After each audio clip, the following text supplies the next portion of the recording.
आज हम अपना नया चैप्टर स्टार्ट करने जा रहे हैं जिसका नाम है सरफेस केमिस्ट्री। सरफेस केमिस्ट्री क्या होता क्या है? सरफेस का मतलब क्या होता है? दो चीज़ें होती हैं, एक सरफेस और एक बल्क। सरफेस का मतलब होता है सिर्फ और सिर्फ ऊपर, जो ऊपर वाली लेयर है उसके ऊपर, और बल्क का मतलब होता है नीचे तक जो भी कुछ है वो सारा बल्क है। तो केमिस्ट्री की वो ब्रांच जिसमें हम सरफेस के ऊपर होने वाले फिनोमिना, उनके बीच में होने वाली रिएक्शंस, चाहे वो सॉलिड और लिक्विड के बीच में हो, चाहे वो लिक्विड सॉलिड और गैस के बीच में हो, तो उन सब के बारे में हम लोग स्टडी करते हैं। वो सारा का सारा हमारा क्या कहलाता है? Surface chemistry. सरफेस केमिस्ट्री के अंदर सबसे पहली चीज़ आती है एब्जॉर्प्शन एंड एडजॉर्प्शन। मैं ये दोनों टर्म्स आपको जो है क्लियरली बता रही हूँ साथ साथ। कौन कौन सी दो टर्म्स हैं? एक मैंने बात करी एडजॉर्प्शन और दूसरी मैं बात कर रही हूँ एब्जॉर्प्शन। डी वर्ड जहाँ पर आ जाता है उसका मतलब है सरफेस, ठीक है, फिनोमिना। और जहाँ पर बी वर्ड आ जाता है, बी वर्ड का मतलब होता है बल्क। अब सपोज करो ये आपका कोई भी मटेरियल है। इस मटेरियल में यहाँ पर आपका पानी भरा हुआ है, तो पानी की जो सबसे ऊपर वाला मटेरियल होगा that is known as surface, और ये जो अंदर तक का है मटेरियल ये हमारा सब कहलाएगा बल्क, ठीक है। अब ये होता क्या है? एडजॉर्प्शन। एडजॉर्प्शन का मतलब क्या है? जब आपका किसी भी चीज़ के ऊपर आकर के दूसरी चीज़ का बैठना, ठीक है, और वहाँ पर उसका एब्जॉर्ब होना, ठीक है। अगर मान लो मैं इसका एक सिंपल सा एग्जांपल आपको अगर देना चाहूँ, एग्जांपल से आपको जल्दी समझ में आएगी ये चीज़। सिंपल सा एग्जांपल मैं देना चाहूँ, कभी आप लोगों ने करके देखा हो कि इंक गिर गई और इंक के ऊपर आप लोगों ने चॉक को रोल ऑन किया, तो चॉक ब्लू हो गई, लेकिन उस चॉक को अगर आप बीच में से तोड़ के देखो तो वो चॉक के बीच में सारा पोर्शन वाइट नज़र आता है। और छोड़िए, एक बहुत जर्नल सा जो घर में आप लोग एग्जांपल आप लोग देख सकते हैं, बच्चे के डाइपर आते हैं, उन डाइपर्स के अंदर उन डाइपर्स को किस फिनोमिना के लिए हम लोग यूज़ करते हैं कि वो सोखता है ना, एब्जॉर्ब करता है, ठीक है। अब एक चीज़ और बात करते हैं। आपने इंक को पानी में डाला, पानी ब्लू हो गया। अब वहाँ पर आपका डिफ्यूज़न फिनोमिना काम किया, लेकिन डिफ्यूज़न फिनोमिना के साथ साथ आपके एब्जॉर्प्शन फिनोमिना ने भी काम किया। कैसे? जैसे ही आपने पानी के अंदर इंक को डाला, पानी के इंटरमॉलिक्यूलर स्पेसेस के बीच में वहाँ पर इंक एब्जॉर्ब हुई और उसने एकदम से उसका कलर क्या कर दिया? ब्लू कर दिया। लेकिन वो सारी यूनिफॉर्मिटी यानी कि पूरा का पूरा एक जैसा रहता है, इसलिए उसको बल्क फिनोमिना कह देते हैं। क्लियर होगी? और जिस फिनोमिना की बात मैंने करी, चॉक का एग्जांपल देखें कि चॉक को का है आपने इंक के ऊपर से रोल ऑन किया और चॉक जो है वो ऊपर से ब्लू हो गई, लेकिन अंदर से क्या रही? वाइट। वो फिनोमिना क्या हो गया? एडजॉर्प्शन फिनोमिना हो गया। अब इस एडजॉर्प्शन फिनोमिना के अंदर आपके दो कंपोनेंट काम करते हैं। जैसे हम सॉल्यूशन के अंदर बात करते हैं तो सॉल्यूशन के अंदर दो जो कंपोनेंट होते हैं वो सॉल्यूट और सॉल्वेंट होते हैं। इसी तरह एडजॉर्प्शन फिनोमिना में भी दो कंपोनेंट होते हैं। एक होता है एडजॉर्बेंट, ये वो है जो सॉल्वेंट से कंपेयर हो सकता है, जिसकी सरफेस का इस्तेमाल होता है, यानी कि एडजॉर्बेंट क्या है? वो सरफेस जो दूसरी चीज़ों को जगह प्रोवाइड करती है कि उनके ऊपर आकर के रुको। और एक होता है एडजॉर्बेट, ये वो है जो एडजॉर्ब्ड होता है, मतलब ये वो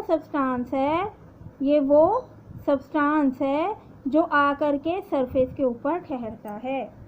अब मैं इसमें एक और आपको इसका एग्जांपल बताती हूँ, आपको शायद मुझसे भी जल्दी समझ आए। कैटालाइसिस प्रोसेस हम क्या बात करते हैं? कैटालिस्ट की बात करते हैं, नहीं करते? कैटालिस्ट हम बात करते हैं कि कैटालिस्ट वो सब्सटेंसेस होते हैं जो कि रिएक्शन में पार्टिसिपेट नहीं करते लेकिन चीज़ को जल्दी बनाने का काम कर देते हैं, यानी रिएक्शन को फास्ट कर देते हैं। तो ये कैटालिस्ट किसका काम करते हैं? एडजॉर्बेंट का काम करते हैं, यानी ये सरफेस प्रोवाइड करते हैं। किसको प्रोवाइड करते हैं? एडजॉर्बेट को, यानी कि रिएक्टेंट्स को। किस लिए? आपस में रिएक्शन करने के लिए, ताकि जब सरफेस उन्हें ज़्यादा मिल गई तो रिएक्शन जल्दी जल्दी होएगी, रिएक्शन जल्दी होएगी तो प्रोडक्ट जल्दी बनेगा। तो वो भी इसका एक एग्जाम्पल हम बात कर सकते हैं। और भी कई सारे एग्जाम्पल्स की मैं अगर बात करूँ एड्जॉर्प्शन की, तो सबसे पहले देखो आजकल के टाइम की बात करते हैं। चलो हम आज के टाइम की बात करते हैं। आज के टाइम में सारे के सारे लोग जो हैं वो, मैं फिर रिपीट कर रही हूँ, हम अब की बात करते हैं। तो अब की बात के अंदर अगर हम लोग बात करते हैं तो अब हम लोग मास्क यूज़ कर रहे हैं सारे के सारे। अब मास्क के अंदर कुछ मास्क ऐसे होते हैं जो कि लोग मुंह पे लगा के निकलते हैं ताकि गंदी हवा, गंदी पॉल्यूटेंट्स जितने भी होते हैं वो उसके अंदर ना जाए हमारी बॉडी के अंदर, तो वो लोग पॉल्यूशन मास्क लगा लेते हैं। अब वो पॉल्यूशन मास्क क्या करता है? रोकता है सारी की सारी गैसेस को, कहाँ जाने से? अंदर जाने से, ताकि वो हमारी सांस के थ्रू अंदर ना जाए। अब उस मास्क में ऐसा क्या लगा हुआ होता है? उस मास्क में लगा हुआ होता है चारकोल, ठीक है। अब वो क्या करता है? जितनी भी पॉल्यूटेंट एयर्स होती हैं उनको अपने ऊपर सोख लेता है, यानी सरफेस के ऊपर उनको रख लेता है, और उसके बाद जो एयर होती है वो छन के अंदर चली जाती है और हमें साफ हवा मिल जाती है। तो फिल्टर्ड एयर जो है हम लोगों को रेस्पिरेशन के लिए ईजीली मिल जाती है।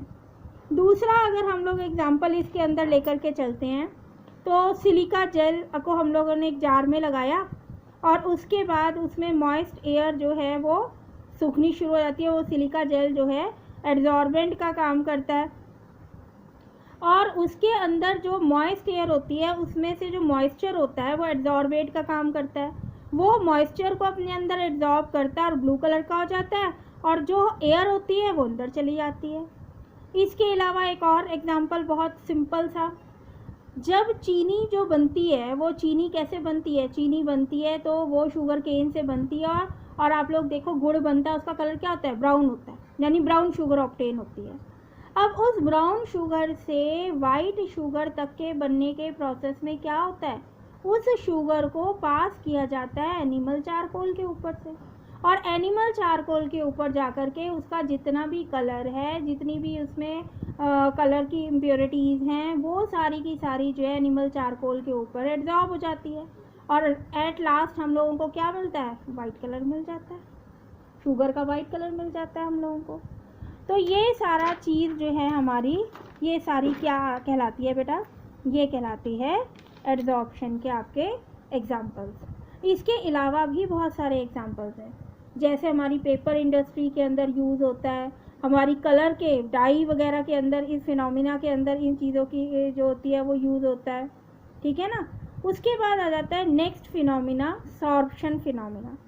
बेटा देखो, सॉर्प्शन और एड्जॉर्प्शन में थोड़ा सा डिफरेंस है।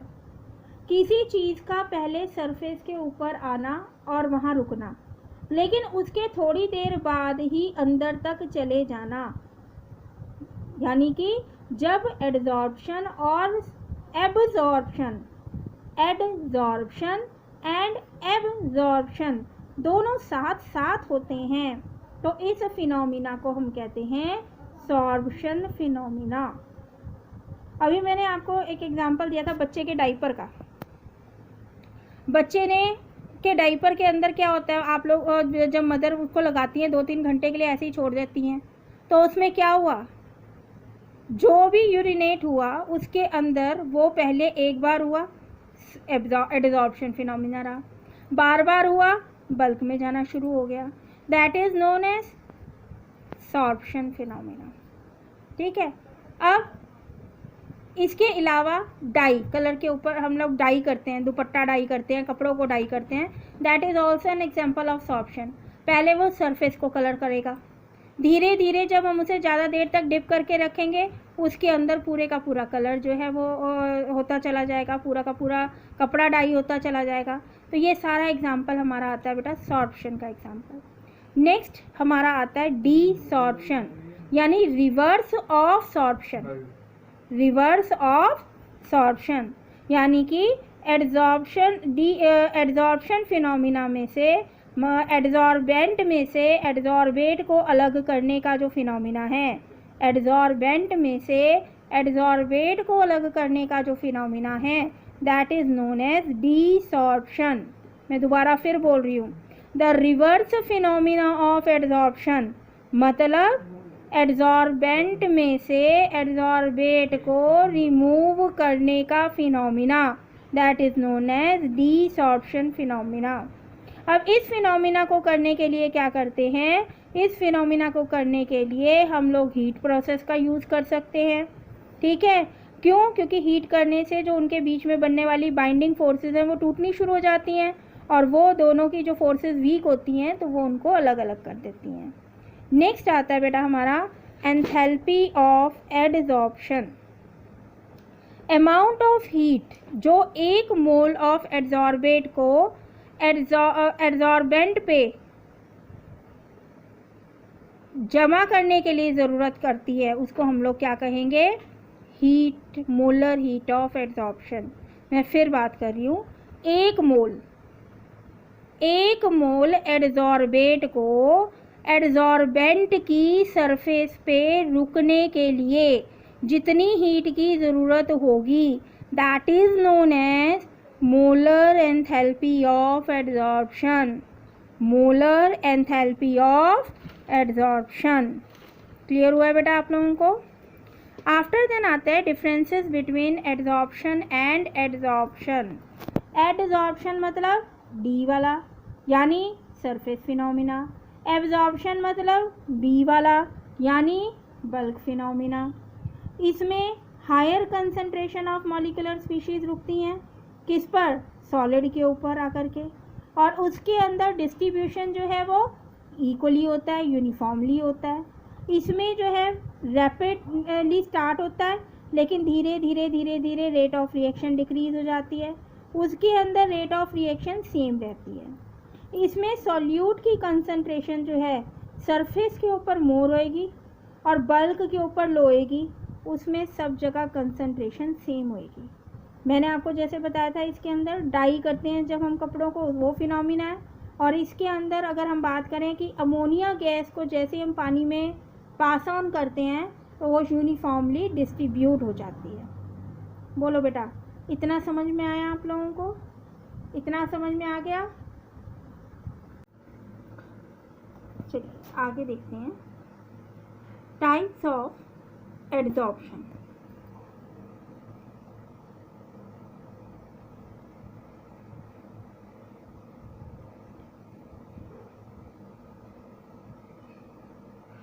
दो टाइप होते हैं एडजॉर्प्शन के, फिजिकल एडजॉर्प्शन और physio adsorption. The second one is chemo adsorption और केमिकल एडजॉर्प्शन।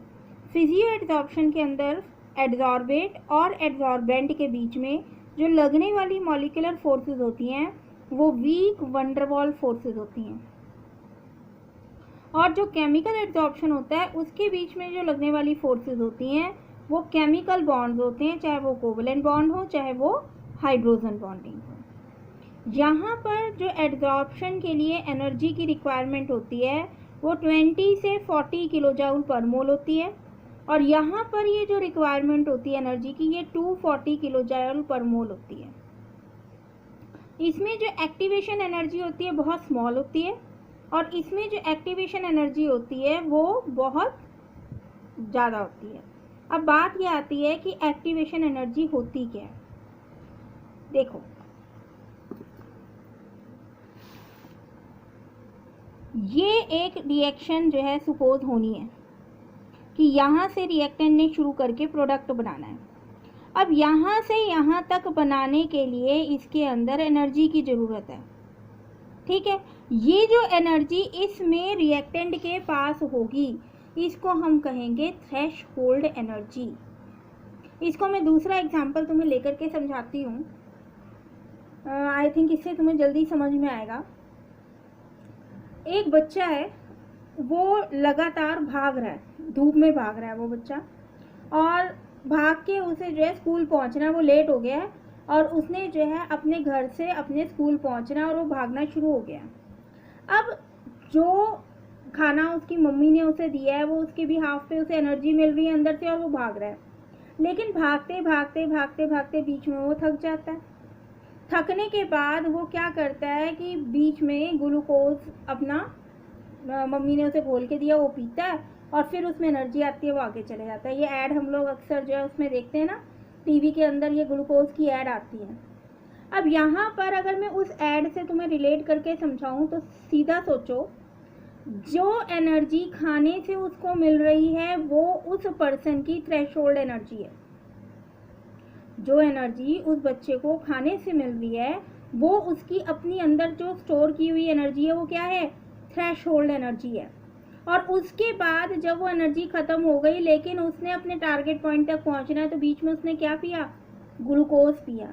वो जो ग्लूकोज से उसे एनर्जी मिली, जो एडिशनल एनर्जी मिली, दैट इज एक्टिवेशन एनर्जी। वो क्या है, एक्टिवेशन एनर्जी है। इसी तरह से रिएक्टेंट से प्रोडक्ट बनाने के लिए जो भी सिस्टम के अंदर एनर्जी स्टोर होती है वो उसकी थ्रेशोल्ड एनर्जी है, और वो थ्रेशोल्ड एनर्जी जब तक उसके पास नहीं होगी वो अपने टारगेट तक नहीं पहुंच सकता। अगर उस पर्सन के पास, रिएक्टेंट के पास वो थ्रेशोल्ड एनर्जी पूरी नहीं होती तो उस थ्रेशोल्ड एनर्जी को पूरा करने के लिए बाहर से वो एक्स्ट्रा एनर्जी लेता है। उस एक्स्ट्रा एनर्जी को हम लोग कहते हैं एक्टिवेशन एनर्जी। एक्टिवेशन एनर्जी वो एनर्जी है जिसे लेके कोई भी रिएक्टेंट अपनी थ्रेशोल्ड एनर्जी यानी कि अपनी उस एनर्जी को पूरा करता है जिसे से वो प्रोडक्ट को बना सके। क्लियर हो गया। और उसके बाद क्या है कि ये जो प्रोसेस होता है ये लो टेम्परेचर पर होता है, और टेम्परेचर के घटने के साथ ये जो है डिक्रीज, लो टेम्परेचर के ऊपर ये जो है प्रोसेस होता है, और ये लो मतलब टेम्परेचर बढ़ने के साथ डिक्रीज होता जाता है।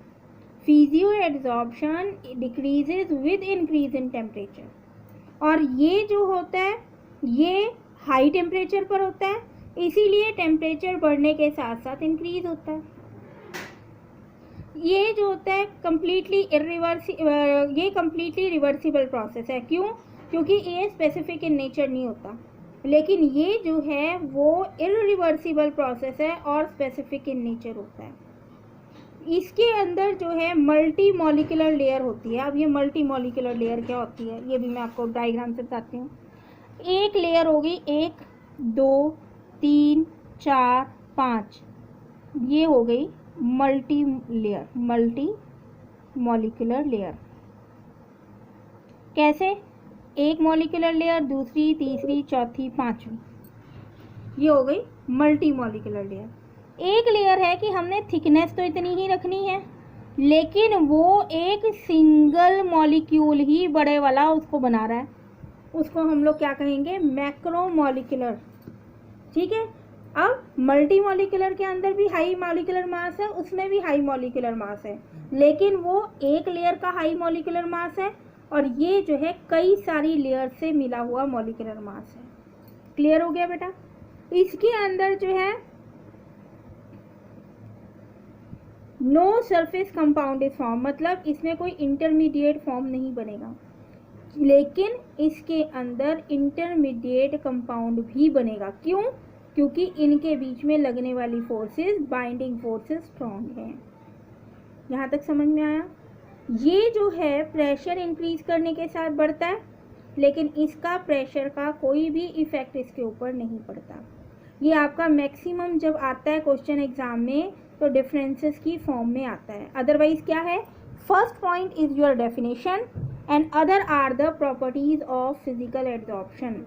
First one is your definition and the other points are the properties of the physical adsorption. Similarly here, first point is definition and the other are the properties of chemical adsorption. उसके बाद दूसरा type जो आता है adsorption का वो होता है positive and negative adsorption. Positive adsorption and negative adsorption. Positive adsorption क्या होता है कि जब कंसंट्रेशन ऑफ द एड्जॉर्बेट की कंसंट्रेशन यानी कि सब्सटेंस की कंसंट्रेशन जो है वो आपकी सरफेस पे ज़्यादा हो और बल्क में कम हो, सरफेस पे ज़्यादा हो और बल्क में कम हो, तो इसको कहते हैं पॉजिटिव एड्जॉर्प्शन। और इसी का उल्टा, अगर सरफेस पे एड्जॉर्बेट यानी वो सब्सटेंस की कंसंट्रेशन कम हो लेकिन बल्क में ज़्यादा हो, तो इसको कहते हैं नेगेटिव एड्जॉर्प्शन। बेटा समझ में आ गया इतना? उसके बाद आता है गिव्स एनर्जी चेंज। आपने लास्ट ईयर पढ़ा होगा गिव्स एनर्जी किसको कहते हैं, डेल्टा जी को गिव्स एनर्जी कहते हैं। और इसकी इक्वेशन क्या होती है, delta G is equals to delta H minus T delta H, जहाँ पर डेल्टा एच है एंथैल्पी, टी है टेम्परेचर और एस है एंट्रोपी चेंज। फिर से रिपीट कर रही हूँ, delta G is equals to गिव्स free energy, delta H is equals to enthalpy change, T is equals to temperature and delta S is equals to entropy change. अब इस delta G की value अगर negative आती है तो इसका मतलब हमारा जो डेल्टा जी की वैल्यू है उसका मैग्नीट्यूड हाई होगा और दूसरा हमारा जो प्रोसेस होगा वो स्पॉन्टेनियस होगा। डेल्टा जी की वैल्यू अगर ज़ीरो आती है तो इसका सीधा सा मतलब क्या हुआ कि एच की एंथैल्पी की वैल्यू इक्वल टू होगी डेल्टा टी एस। इसका मतलब हो गया जो हमारी रिएक्शन होगी that is in equilibrium state, that is in equilibrium state. उसके बाद नेक्स्ट टॉपिक आता है हमारा factors affecting the absorption of gas bye solid, यानी सॉलिड की सरफेस पे किसी भी गैस का अगर एब्जॉर्प्शन हो रहा है तो उसके क्या क्या फैक्टर्स इफेक्ट करेंगे। पहला फैक्टर होता है nature of gas. Nature of gas के ऊपर डिपेंड करेगा, कोई गैस जल्दी एब्जॉर्ब होगी, जो जल्दी एब्जॉर्ब होगी वो ज़्यादा क्वांटिटी में एब्जॉर्ब होगी, जैसे अमोनिया है। लेकिन कुछ गैसेस ऐसी हैं जो जल्दी से एब्जॉर्ब नहीं होती लिक्विड के अंदर या सॉलिड के अंदर, तो उसके लिए क्या करना पड़ता है, टेम्परेचर हाई करना पड़ेगा या प्रेशर हाई करना पड़ेगा, तब जा कर के वो एब्जॉर्ब होना शुरू होती हैं। तो ये नेचर ऑफ गैस के ऊपर डिपेंड करेगा। नेक्स्ट आता है नेचर ऑफ एब्जॉर्बेंट, मतलब जो सॉलिड आप ले रहे हो उसकी नेचर के ऊपर भी डिपेंड करता है कि कितनी जल्दी वो एब्जॉर्ब होगी और कितनी लेट। जैसे चारकोल है, अब एनिमल चारकोल के ऊपर जो है कई गैसेस जल्दी एब्जॉर्ब हो जाती हैं, शुगर की इम्प्योरिटीज़ जल्दी एब्जॉर्ब हो जाती हैं, तो मोस्ट ऑफ ऑल जो है एनिमल चारकोल का इन चीज़ों के लिए यूज़ किया जाता है। Surface area of absorbent, surface area जितना ज़्यादा होगा उतनी ही ज़्यादा रिएक्शन फास्ट होगी। जैसे अगर आयरन है, आयरन का एक सॉलिड पीस रख दो और आयरन का जो है पाउडर बना के रख दो, तो पाउडर जो है जब उसे फैलाओगे तो सरफेस ज़्यादा होगी, तो उसके ऊपर जो प्रोसेस होएगा वो ज़्यादा फास्टली होगा। इफ़ेक्ट ऑफ टेम्परेचर, अभी आप लोगों ने पढ़ा ही था कि अगर फिजिकल एब्जॉर्प्शन है तो जैसे जैसे आप टेम्परेचर इंक्रीज़ करोगे वो एब्जॉर्प्शन डिक्रीज़ हो जाएगा। लेकिन अगर केमिकल एब्जॉर्प्शन है तो जैसे जैसे टेम्परेचर बढ़ाओगे वो जो एब्जॉर्प्शन है वो इंक्रीज़ होता चला जाएगा। और दूसरा आपने लास्ट ईयर ली-चैटलियर प्रिंसिपल भी पढ़ा है, उसमें आपने एक और प्रोसेस भी पढ़ा है एंडोथर्मिक एंड एक्सोथर्मिक। तो उसमें साफ लिखा था कि अगर आपका प्रोसेस एंडोथर्मिक है यानी कि टेम्परेचर जिसमें एब्जॉर्ब हो रहा है, तो आपका रेट ऑफ फॉरवर्ड रिएक्शन जो है वो शिफ्ट होएगी यानी इंक्रीज़ होएगी टेम्परेचर बढ़ाने पे। और अगर एक्सोथर्मिक प्रोसेस है तो रेट ऑफ बैकवर्ड रिएक्शन जो है वो इंक्रीज़ होएगी।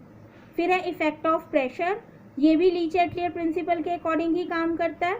ये डिपेंड करेगा वॉल्यूम ऑफ गैस के ऊपर, जहाँ पर वॉल्यूम ज़्यादा वहाँ पर प्रेशर कम लगा करके काम होगा, जहाँ पर वॉल्यूम कम वहाँ पर प्रेशर इंक्रीज़ लगा करके काम होगा। नेक्स्ट आ जाता है आपका activation of absorbent. Activation of absorbent के अंदर डेफिनेशन तो आपको मैंने बताई थी एक्टिवेशन एनर्जी की। यहाँ पर है कि अगर मेटेलिक एब्जॉर्बेंट को जो है वो हम लोग यूज़ करते हैं किसके थ्रू, मैकेनिकल स्ट्रेस के थ्रू, तो वहाँ पर मेटेलिक एब्जॉर्बेंट जो है वो एक्टिवेट हो सकता है। दूसरा क्या है कि अगर हम एब्जॉर्प्शन पावर को इंक्रीज़ करना चाहते हैं तो पाउडर फॉर्म को अगर हम लोग लेंगे यानी वही चीज़ की सरफेस एरिया को बढ़ा देंगे तो एड्जॉर्प्शन जल्दी होगा। क्लियर हो गया।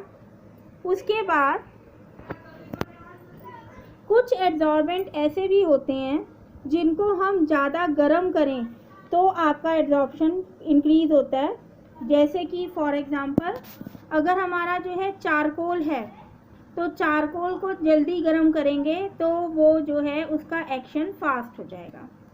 उसके बाद नेक्स्ट हमारा प्रोसेस आता है एंजाइम एंड कैटालिस्ट। ये तो बहुत ही अच्छी तरह से आप लोग काफ़ी टाइम से पढ़ते चले आ रहे हैं कि एंजाइम्स क्या होते हैं और कैटालिस्ट क्या होते हैं। एंजाइम्स होते हैं जो एक बायो कैटालिस्ट होते हैं जो हमारी बॉडी के अंदर बनते हैं और ये बायोकेमिकल प्रोसेसेस के थ्रू बनते हैं। और कैटालिस्ट जो होते हैं उनको हम एक्सटर्नली यूज़ करते हैं, बॉडी से बाहर यूज़ करते हैं और रेट ऑफ रिएक्शन को इंक्रीज़ करने के लिए या डिक्रीज़ करने के लिए कैटालिस्ट का यूज़ किया जाता है। एंजाइम्स जो होते हैं वो सब्सटेंसेस हैं जो जर्नली प्रोटीन होते हैं, मतलब प्रोटीन से बने हुए होते हैं। और ये जो होते हैं ये कोई भी मेटल्स होते हैं, डी ब्लॉक एलिमेंट्स हो सकते हैं। एंजाइम्स जो होते हैं वो most of all rate of reaction को इंक्रीज ही करते हैं, ठीक है। और हर रिएक्शन के लिए, बायोकेमिकल रिएक्शन के लिए एक स्पेसिफिक एंजाइम होता है, जैसे जाइमेज एंजाइम है, ट्रिप्सिन है, पेप्सिन है ना। तो ये सारे एंजाइम्स एक ही रिएक्शन को चेंज करते हैं, मतलब एक ही स्पेसिफिक रिएक्टेंट को प्रोडक्ट में कन्वर्ट करते हैं, ठीक है। इन्वर्टेज एंजाइम हो गया। लेकिन जो एक कैटालिस्ट है वो एक से ज़्यादा रिएक्शंस की रेट ऑफ स्पीड को इंक्रीज या डिक्रीज कर सकता है। जैसे सपोज हमने आयरन और मॉलिब्डेनम को अमोनिया की प्रिपरेशन के केस में लिया तो वो आयरन जो है किसी और रिएक्शन के लिए भी यूज़ किया जा सकता है। बोलो बेटा, इतना समझ में आ गया। उसके बाद नेक्स्ट टॉपिक आता है हमारा कैटालिस्ट।